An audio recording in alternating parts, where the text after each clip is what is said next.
안녕하세요. 오늘도 사연살롱을 찾아주셔서 감사합니다. 저는 성동구에 사는 70대 중반의 할머니예요. 한강과 그 맞은편에 아름다운 서울 풍경이 보이는 좋은 아파트에 살고 있죠. 제가 여기에 살게 된 건 불과 몇 달 전부터예요. 한 6, 7개월쯤 됐으려나요? 저는 제가 먹은 나이만큼이나 산처럼 높고 계곡처럼 내려가는 세월을 보냈어요. 그래서 젊을 때 첫 딸과 헤어지기도 했고요. 다 늙어서는 아들놈한테 배신도 당했네요. 지금은 제가 헤어졌던 딸의 양엄마와 함께 살고 있어요. 어떻게 이렇게 됐는지 지금부터 차분히 이야기해 볼게요. 저는 저 아래 남쪽 지방에서 어린 시절을 보냈어요. 저희 집은 벼농사 밭농사를 많이 했고 동네에서 나름 잘 산다는 소리를 들었죠. 옛날에 우리 같은 시골에서는 아무리 돈이 있어도 딸들은 공부를 많이 안 시켰거든요.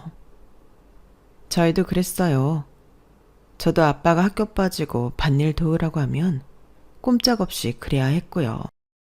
저는 원래 부모님하고 일하는 걸 좋아했기 때문에 불만은 없었어요.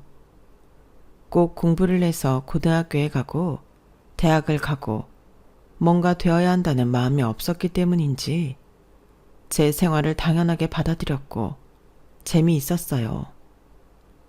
먹고 살 걱정도 없었고 앞날에 대한 불안도 없었네요.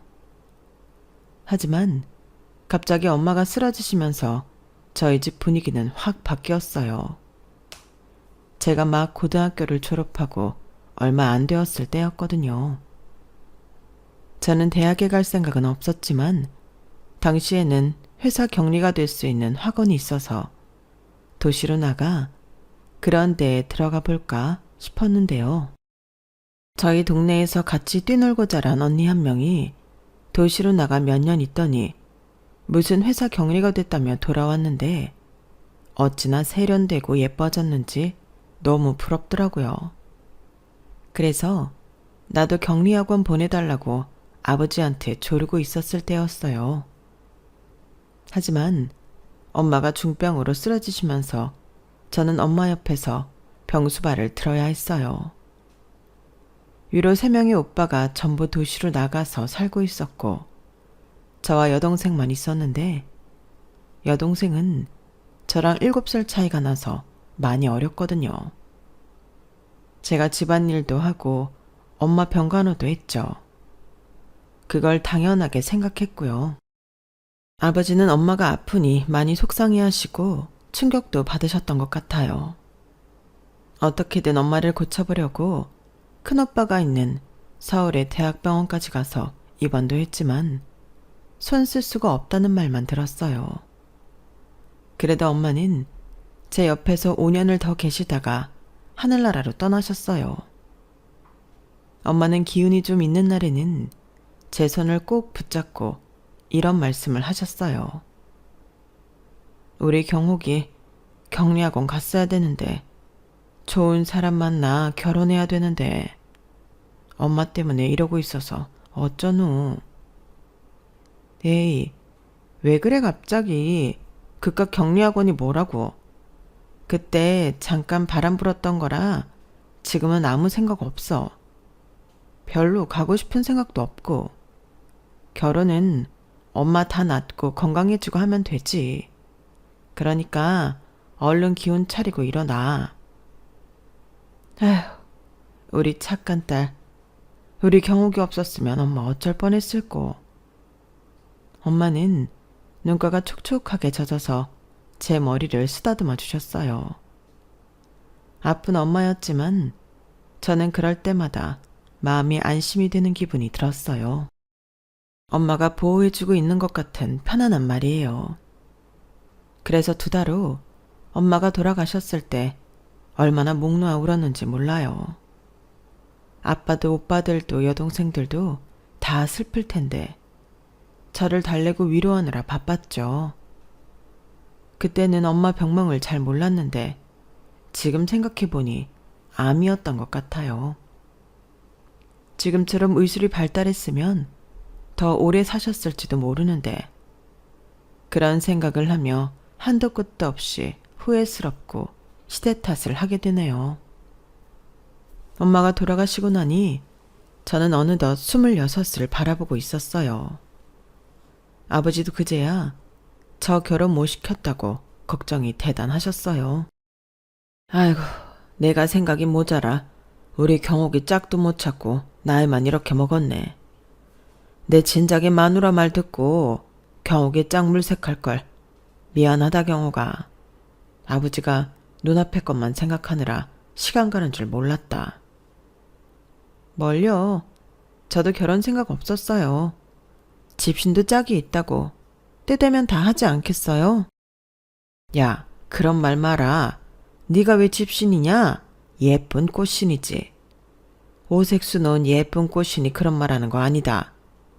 아무튼 지금이라도 애비가 선자리 알아보마.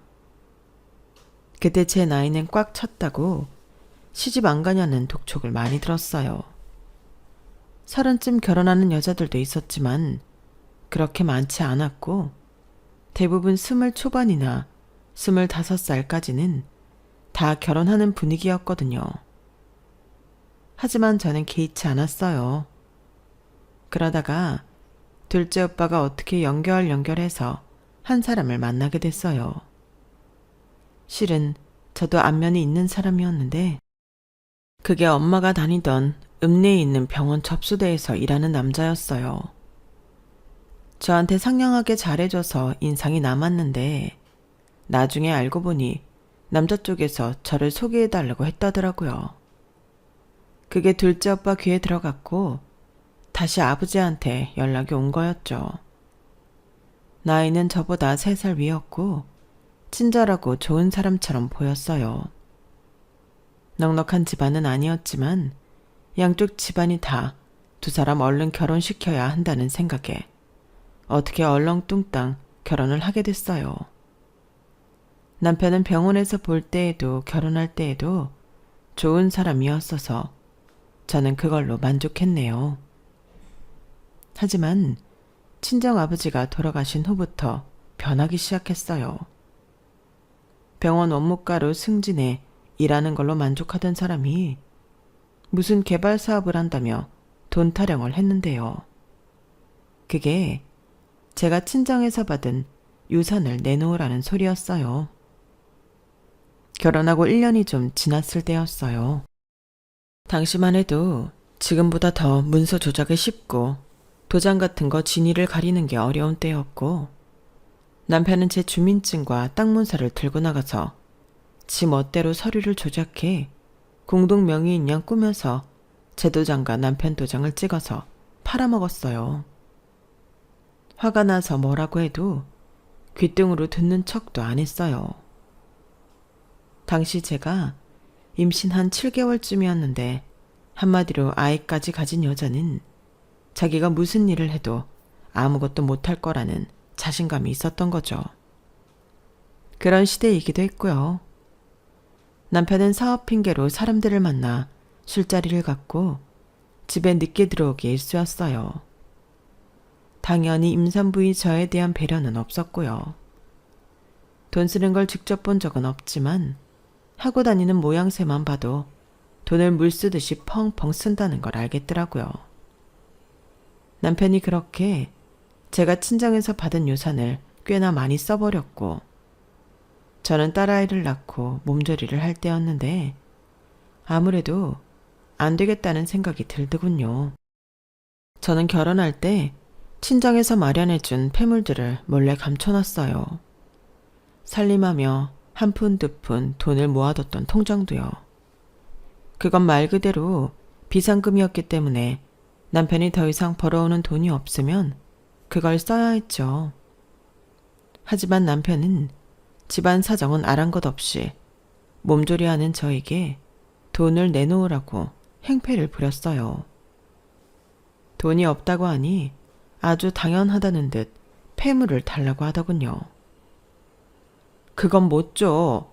당신이 지금까지 친정에서 받은 유산 날린 게 얼마인데 내 폐물까지 내놓으라는 거야? 절대 안 돼. 나랑 내 새끼 먹고 살아야지. 야, 너 지금 하늘 같은 남편한테 그게 할 소리냐? 이게 진짜 보자보자 하니까. 남편의 행패는 날이 갈수록 심해졌지만 저는 꿋꿋하게 버텼어요. 그러다 한 번은 저희 친정 농사일을 해주시던 동네 아주머니들이 저를 보러 왔다가 남편이 돈을 내놓으라며 세간살이를 바닥에 내팽개치는 걸 보고 경악을 금치 못했어요.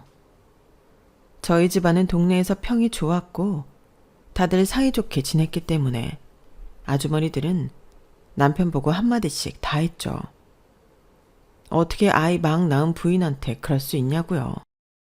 세상에, 경옥이 엄마가 저 세상에서 까무러치겠어. 이게 웬일이야? 아니, 아무리 막대 먹었어도 이런 법이 어딨어? 그러게, 저 집안 소문 안 좋다는 말 들었을 때 이 결혼 말렸어야 했는데 우리가 아주 도시락 싸가지고 다니면서 뜯어 말렸어야 했어. 남편 집안은 다른 지역이었는데 알고 보니 그 동네에서 그닥 평이 좋지 않았나 봐요. 그걸 뒤늦게 한 동네 사람들이 저희 결혼을 말려보려고 했지만 나이 찬 저를 시집 보내려고 애쓰고 있는 아버지와 오빠들을 보니 적극적으로 말릴 수가 없었대요. 아버지도 돌아가시기 전에는 그 사실을 알고 좀 후회를 하셨다는데 저한테는 내색을 안 해서 몰랐고요. 둘째 오빠도 이런 사실은 전혀 몰랐다고 했어요. 아무튼 이런 일이 있으면서 병원에서도 동네에서도 남편을 비난하는 사람들이 늘자 남편은 눈치를 보더라고요. 저한테 좀 잘해주기도 했고요.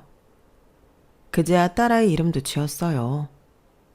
남편 집에는 딸아이 돌림자가 없다고 해서 저는 친정 조카 아이들과 같은 돌림자인 해를 따서 해수라고 이름을 지었어요. 그 이름을 남편이 동사무소 가서 신고해줬고요. 그때만 해도 이제는 남편이 전처럼 다시 성실하게 살 거라고 착각했어요. 아이가 밤새 열이 끓고 아프기 전까지는요. 남편은 그때 병원을 관두고 다른 일을 알아본다며 집에서 놀고 있는 중이었지만 그래도 병원에 연줄이 있을 때인데도 자기는 병원에 갈 수 없다고 하더라고요. 성공할 거라고 큰 소리치고 그만뒀는데 이런 모습 보일 수 없다나요? 그러면서 전화만 해주겠다고 했고 저는 날이 밝자마자 애를 들쳐업고 택시를 잡아타고 병원 응급실로 갔어요.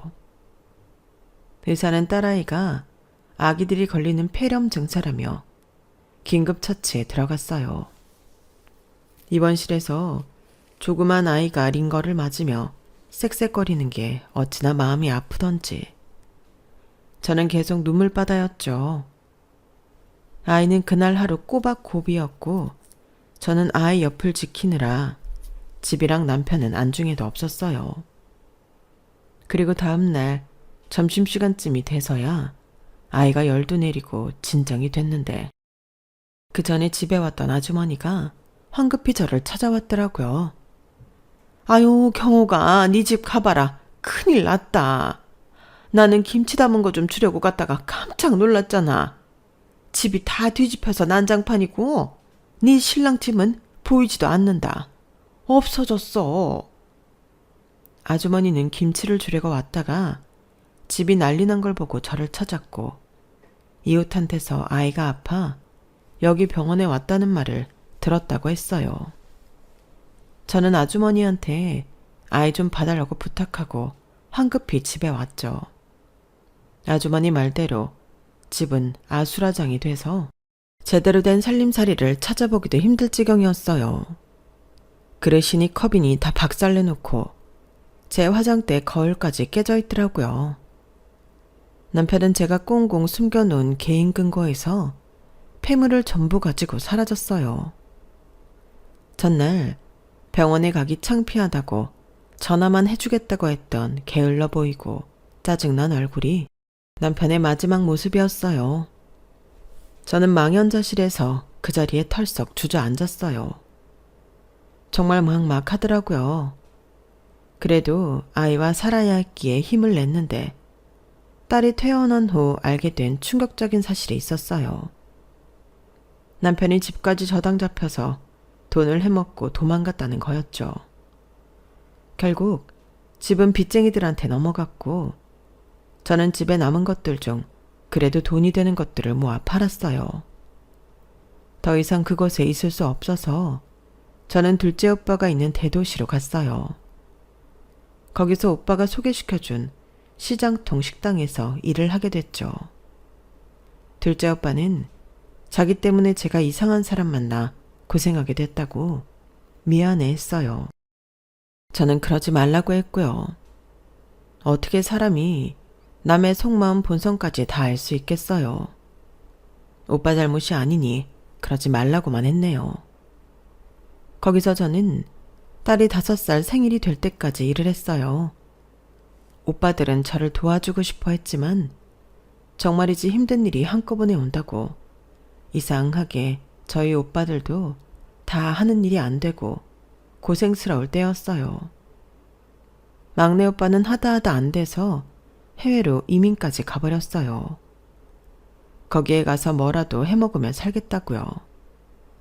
저도 저대로 버티다가 결국 병을 얻고 말았어요. 갑상선 기능에 문제가 생겼는데 너무 피곤해서 일을 제대로 할 수가 없겠더군요. 그때 제가 식당에 있으면서 개인적으로 반찬 주문을 따로 받았어요. 식당 사장님도 제 음식 솜씨가 좋다며 오히려 저한테 돈 벌라고 주문을 받으라고 등떠밀어 줬네요. 그렇게 반찬을 주문하는 집들은 거의 잘 사는 사람들이었어요. 돈 좀 있는 사모님들이었죠. 그중 한 집이 사업하는 집이었는데 사모님이 제 또래에 참하고 좋은 분이었어요. 제 딸을 유독 예뻐했는데 알고 보니 아이를 못 낳는다고 하더라고요. 아이를 너무 갖고 싶은데 못 갖는다니 딱해서 제가 더 잘해줬었네요. 그런데 그 집에서 저희 딸을 양녀 삼고 싶어 한다는 얘기가 심심찮게 들려왔어요.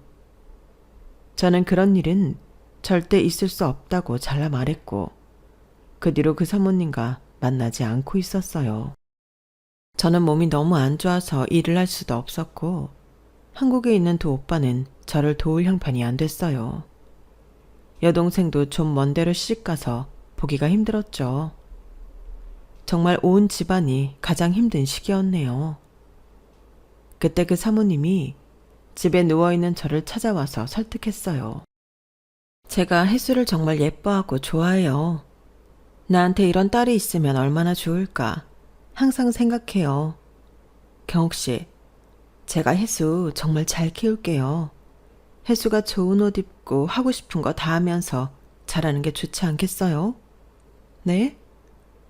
사모님은 몇 차례씩 저를 찾아와서 열심히 설득했고 어느 날 동네에서 돈 없는 거지라고 또래 아이들한테 놀림을 받고 우는 딸을 본 저는 피눈물을 흘리며 아이를 보내기로 결심했어요. 혜수야, 엄마 잊지 마. 엄마도 우리 혜수 절대 안 잊을 거야. 엄마가 미안하다. 이렇게 혜수랑 헤어지게 만들어서 정말 미안해. 우리 딸 엄마가 너무너무 사랑해. 그래서 보낸다는 거 잊지 말아줘. 저는 마지막으로 아이를 꼭 안고 저와 둘이 찍은 사진이 든 목걸이를 짐에 넣어주었어요. 아이가 저에게 손을 흔들고 고급 승용차에 타는데 정말 가슴이 찢어진다는 게 뭔지 알겠더군요. 눈에 넣어도 아프지 않을 내 자식이 내 품을 떠나는 차의 뒷모습을 보며 저는 결국 통곡을 하고 말았어요. 그 자리에 주저앉아서 얼마나 울었는지 몰라요. 한동안 끙끙 앓아 누웠던 저는 2달 만에 자리에서 일어났고 언젠가 다시 만날 딸을 위해서라도 열심히 돈을 벌어야겠다고 다짐했어요. 저는 어느 회사의 매점에 취직을 해서 일을 하게 됐어요. 규모는 크지 않았지만 직원도 꽤 되고 안정된 회사였죠. 거기서 저는 두 번째 남편을 만났어요.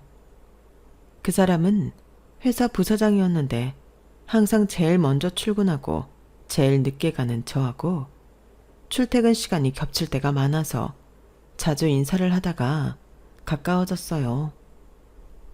그 사람도 부인을 여의고 혼자 산 지 몇 년 됐다고 하더라고요. 처음에는 저렇게 높은 사람이 나한테 무슨 관심이 있겠나 했는데 그 사람은 진심이었어요. 결국 둘이 서로의 처지를 이해하며 재혼을 하게 됐는데 당연히 남편 쪽에서는 저를 못마땅해 했죠. 하지만 남편이 설득하니 집안 어른들이 이랬다고 하네요. 그래, 서로 상처를 보듬어주며 사는 것도 나쁘지 않겠지.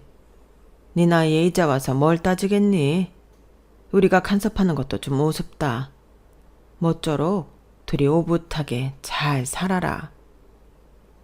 그렇게 말씀해 주신 시댁 어른들이 참 감사했어요.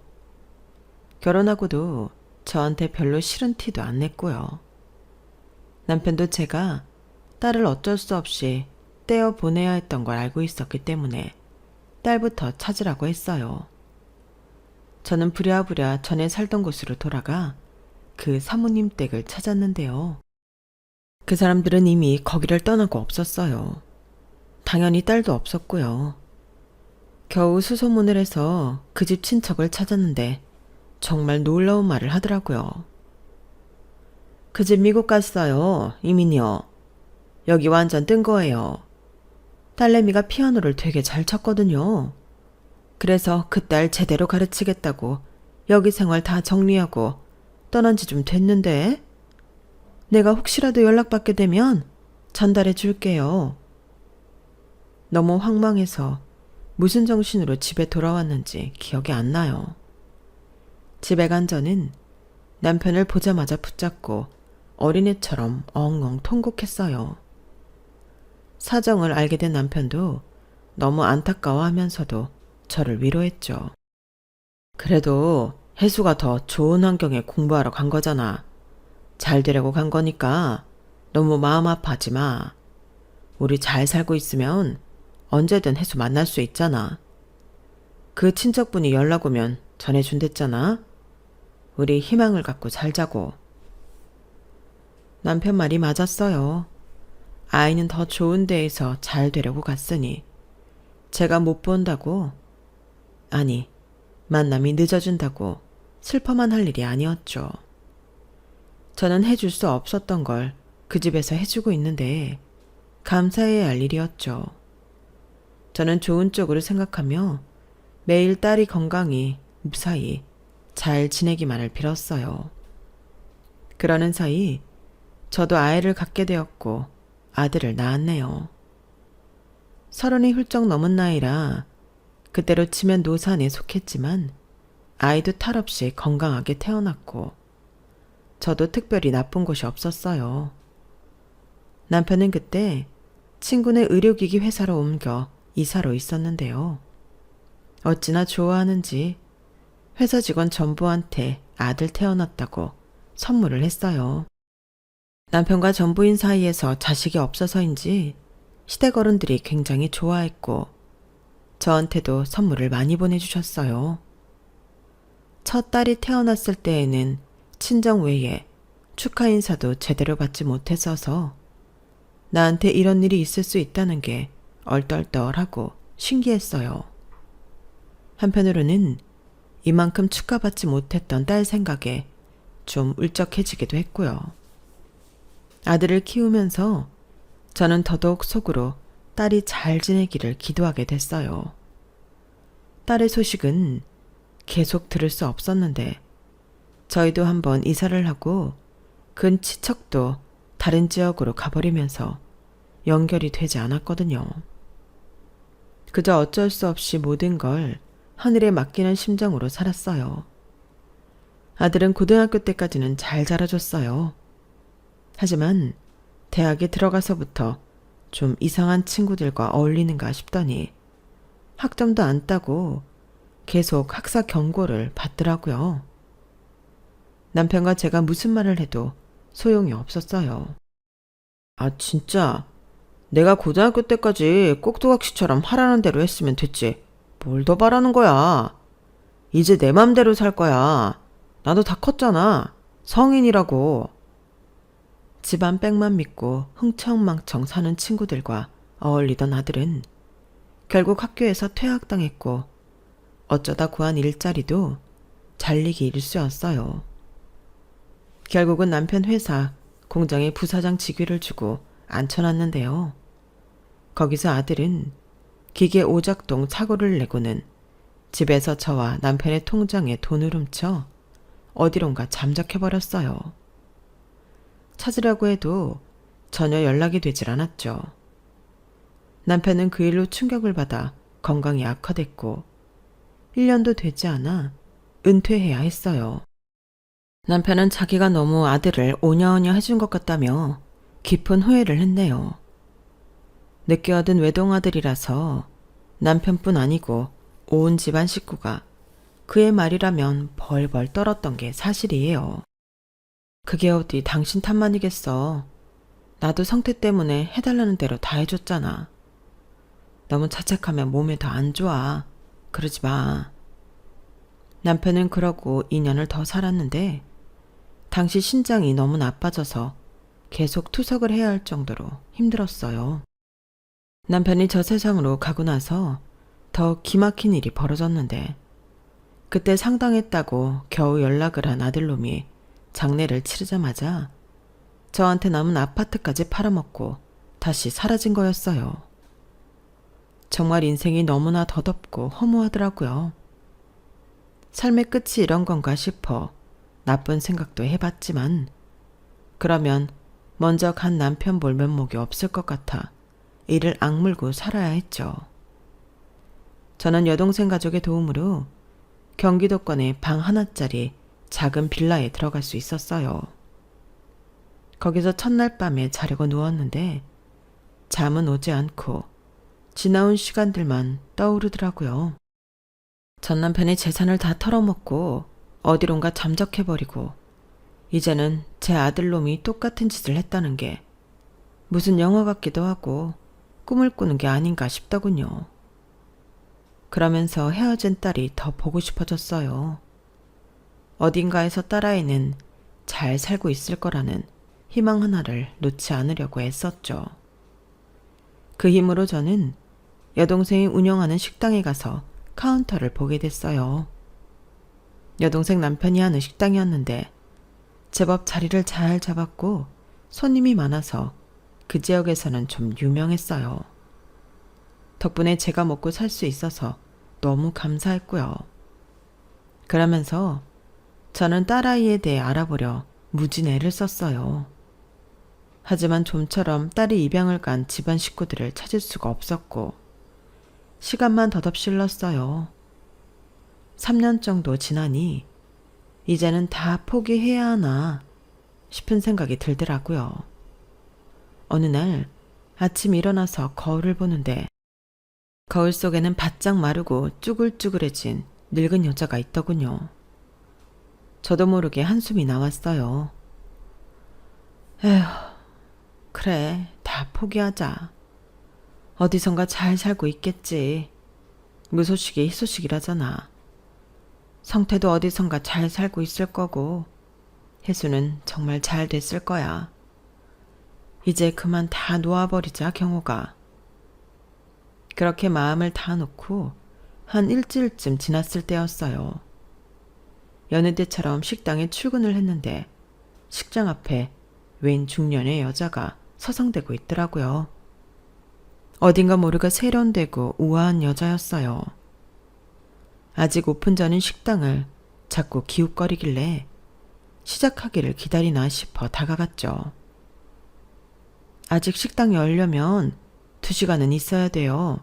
식사하려고요. 제 목소리의 여자는 놀란 눈으로 저를 돌아보더라고요. 그리고 빤히 저를 보는데 저도 어째 그 여자한테서 눈을 뗄 수 없더군요. 분명 모르는 사람인데 어딘가 익숙하고 정이 갔어요. 여자는 금세 눈에 눈물이 그렁그렁해지더라고요. 이경옥 씨 맞죠? 그렇죠. 옛날에 땡땡땡도 땡땡시에 살던. 맞죠? 저는 순간 다리에 힘이 풀리고 가슴이 뭔가 맞은 것처럼 덜컹거렸어요. 중년의 고상한 여자 얼굴 안에는 제가 매일 밤 그리워하던 5살 혜수의 모습이 있었어요. 너 혹시 설마? 제가 말을 잇지 못하고 있자 여자는 가방에서 목걸이 하나를 꺼냈어요. 저와 제 딸의 사진이 들어있는 목걸이였죠. 제가 입양 갈 때 줬던 거였어요. 사진 속의 저와 딸은 빛이 바래져 있었지만 어리고 어린 혜수와 젊은 시절의 제가 분명했어요. 엄마 나야. 혜수야 엄마. 딸의 목소리는 울음에 잠겨 겨우 새어나왔어요. 저는 덜덜 떨리는 손으로 딸의 손을 덥석 붙잡았어요. 혜수냐? 진짜 혜수야? 내 딸 맞아? 어머나 세상에. 감사합니다. 감사합니다. 저는 딸을 부둥켜 안고 엉엉 울며 감사하다는 말만 반복했어요. 딸 역시 눈물을 펑펑 쏟았고요. 잠시 후 식당에 나온 여동생 부부가 저희를 보고 놀라서 어쩔 줄 몰라 하더니 얼른 저희를 자기 집으로 데려갔어요. 거기서 진정을 한 저희는 그제야 대화다운 대화를 할 수 있었어요. 엄마가 너 엄청 찾았어. 그런데 도저히 연락처를 알 수가 없더라고. 이제는 안 되는가 보다 하고 있었는데 이럴 수가. 어떻게 이런 기적이? 나도 한국에 들어와서 계속 엄마 찾았어. 그러다가 옛날에 외갓집에서 일했다는 할머니 통해서 계속 사람 찾아다니며 엄마 있는데 찾아낸 거야. 근데 엄마, 왜 식당 일을 하고 있어? 그동안도 계속 힘들었던 거야? 저는 그간 어떤 일이 있었는지 딸아이에게 대충 이야기를 해줬어요. 딸도 자기가 살아온 이야기를 하더군요. 입양간 부모는 너무 좋은 사람들이라서 이름도 바꾸지 않고 친엄마도 잊지 말라고 해주었대요. 그리고 딸이 피아노를 너무 잘한다니까 바로 미국에 있는 교수를 만났고 그 교수가 가르쳐보고 싶다고 해서 미국에 갔다고 하네요. 그때 양어머니가 미국에 가는 연락처를 다른 사람에게 전해줬는데 그 사람이 다른 데로 이사를 가면서 저한테 전해주지 않아서 일이 꼬인 거였어요. 아무튼 처음에는 모든 게 잘 되었는데 딸이 대학에 들어갈 무렵 미국에서 친척과 동업하던 양아버지 사업이 어려워졌고 그때 좀 힘들었대요. 딸은 장학금을 받으면서도 돈을 벌어야 했다고요. 하지만 그 후 무사히 대학원까지 졸업했고 여기저기 콩쿠르에서도 상을 타서 미국 내의 작은 대학에서 강의를 할 수 있었대요. 그러다가 한국인 남자를 만나 결혼을 해서 살고 2년 전쯤 귀국했다는 거였어요. 저는 딸의 손을 연신 쓰다듬으며 말했어요. 다행이다 우리 딸. 그래도 큰 고생을 오래 하지 않아 너무 다행이야. 우리 딸 너무 고맙다. 이렇게 잘 커져서 잘 살아줘서 너무 고마워. 내가 이걸 보려고 지금까지 살았나 봐. 무슨 말이야 엄마. 엄마 인생 지금부터야. 이제 나랑 그리고 우리 양부모님이랑 재밌게 잘 살아야지. 엄마 사위도 만나야지. 이제 아무 걱정 마라. 내가 엄마 돌볼 거니까. 그러면서 딸은 저를 꼭 안아주었어요. 저는 그날로 사위를 만났어요. 국제 변호사라는 사위는 한국의 명문대학 교수로 들어왔더라고요. 딸도 예술고등학교에서 레슨을 한다고 했어요. 손녀, 손자도 있었고요. 그걸 보니 제 마음의 응어리가 다 풀어지더라고요. 이걸 보려고 내가 고생을 했구나 싶어 그저 모든 게 감사했어요. 그로부터 한 달쯤 지나 미국에서 딸아이의 양엄마가 왔어요. 양아버지는 몇 년 전에 돌아가셔서 사모님도 이제 다시 한국에서 살기로 했다는군요. 저는 사모님을 거의 50년 만에 다시 만났어요. 살아있으니 이렇게 다시 만나네요. 연락 못해서 미안해요. 저는 당연히 아는 줄 알고 있었는데 미안해요. 아니에요, 사모님. 저야말로 감사합니다. 우리 혜수 저 잊지 않게 해주시고 이렇게 잘 키워주셔서 정말 감사해요. 사모님이라뇨. 이제 그렇게 부르지 마세요. 우리 서로 혜수 엄마라고 부르면 어때요? 나는 그러고 싶은데요. 저와 사모님은 서로를 보며 웃었어요. 그리고 저는 딸아이가 마련해준 지금 사는 성동구 아파트로 왔고요. 혜수를 키워준 양엄마와 함께 살게 됐죠. 이사 오면서 딸 부부는 여동생 부부한테 고맙다고 사례까지 했어요. 저 대신 인사까지 해주니 그제야 내 새끼를 찾았다는 실감이 나더라고요. 너무 고마웠고요. 여동생 부부도 너무 잘 됐다고 자기들 일처럼 좋아해줬어요. 딸네 집하고도 가까워서 자주 오갔고 그새 여행도 2번이나 갔다 왔네요. 그동안 먹고 사느라 제대로 만나지 못했던 오빠들 집도 갔고요. 제 평생에 이렇게 편안하고 마음 놓인 시간이 없었어요. 그런데 한 달 전쯤 아파트를 해먹고 달아났던 아들 녀석이 제 앞에 나타났어요. 딸아이가 고등학교에 가서 학생들 레슨하는 날이라 제가 손자 손녀 챙겨주려고 딸네 집에 갔다가 돌아오는 길이었어요. 아파트 공원에서 누가 저한테 달려오는데 보는 순간 너무 놀라 말도 안 나왔어요. 그런데 이놈이 저를 보자마자 돈 좀 해달라는 거였어요. 엄마, 내가 진짜 급해서 그러거든. 헤어진 누나 찾았다며. 그 집 꽤 잘 산다던데.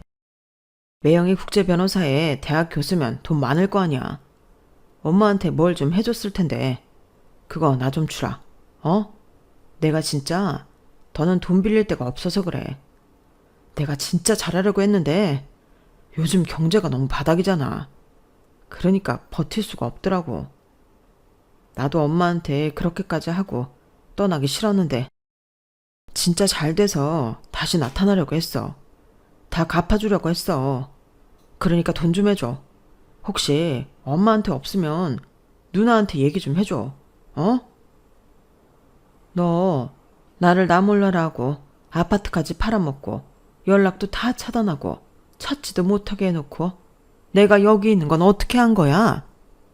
그러니까 내가 대충 어떻게 사는지는 알고 있었던 거네. 내가 그 단칸방 낡은 빌라에 살 때는 한 번도 들여다보지도 않아 놓고 번듯한 대로 오니까 뭐? 이제 와서 돈을 해달라고? 누나? 누나 매형 소리가 잘도 나오는구나. 나 너 더 이상 내 자식이라고 생각 안 하기로 했어. 너 마음에서 놓은 지 오래됐다고. 그러니까 더 이상 찾아오지 마. 엄마 제발. 나도 그러려고 하던 게 아닌데 이 망할 놈의 옆에 내가 돈을 너무 펑펑 쓰는 바람에 다 사달이 난 거야. 엄마 한 번만 나 한 번만 봐주라. 네가 퍽도 네 마누라 때문에 이렇게 됐겠다. 내가 널 몰라? 나랑 네 아빠가 평생 제일 후회한 게 뭔지 알아? 네 하자는 대로 다 해준 거. 그렇게 너를 떠받들지만 않았어도 네가 이런 망나니는 되지 않았을 텐데. 아빠 너 때문에 돌아가신 거야. 너 때문에 자기가 잘못 키웠다고 후회하다가 병 생겼던 거라고. 그런 아빠 재산을 네가 다 털어먹었잖아. 그런데 감히 어디 이제 와서 얼굴을 띠밀어. 너 한 번만 더 내 앞에 나타나봐. 나 가만히 있지 않을 거야. 내가 경찰이라도 불러서 쫓아낼 테니까 그렇게 알아. 여기 경비 아저씨, 이 남자 좀 쫓아주세요. 여기 주민도 아닌데 와서 사람 괴롭히네요. 제가 불호령을 하자 아들은 별 수 없이 아파트 단지를 떠났어요. 저한테 엄마가 맞냐며 끝까지 불평을 하더군요. 그래도 저는 마음을 단단히 먹었어요. 남편이 그렇게 간 것도 제가 그 고생을 한 것도 너무 뼈 아팠거든요. 그리고 이러지 않으면 아들은 평생 정신을 못 차릴 것 같았어요. 결국 아들은 이혼을 하고 지방 어디로 내려간다는 것 같았어요. 하지만 저는 그래도 아들한테 답을 하지 않았어요. 그 녀석은 고생을 해봐야 될 것 같아서 말이죠. 저는 이렇게 자식 하나를 다시 돌려받고 자식 하나는 또 멀리 보내게 됐네요. 정말 인생은 무슨 일이 일어날지 알 수 없다는 생각이 드는 요즘이에요. 하지만 분명한 건 자식이라고 무조건 편들어주고 감싸는 게 능사는 아니라는 거예요. 딸아이는 양부모님이 사랑을 주면서도 엄격하게 키웠더라고요. 저와 남편은 그러지 못했거든요. 그게 너무 후회스러웠어요. 이제 와서 얼마나 바로잡힐지는 몰라도 지금이라도 아들이 바른 길을 갈 수 있기를 바라는 마음에서 냉정해지려고 해요. 저는 딸의 영엄마와 함께 손자 손녀 돌보며 말 그대로 오붓하게 지내고 있어요. 참 행복한 시간이 주어져서 감사할 뿐이에요. 제 이야기는 여기까지예요. 긴 사연 들어주신 분들 모두 감사드리고요. 다들 행복하세요. 여러분, 사연 댓글에 응원과 현명한 조언 부탁드려요. 좋아요와 구독은 저에게 큰 힘이 됩니다. 오늘도 좋은 일 가득하세요.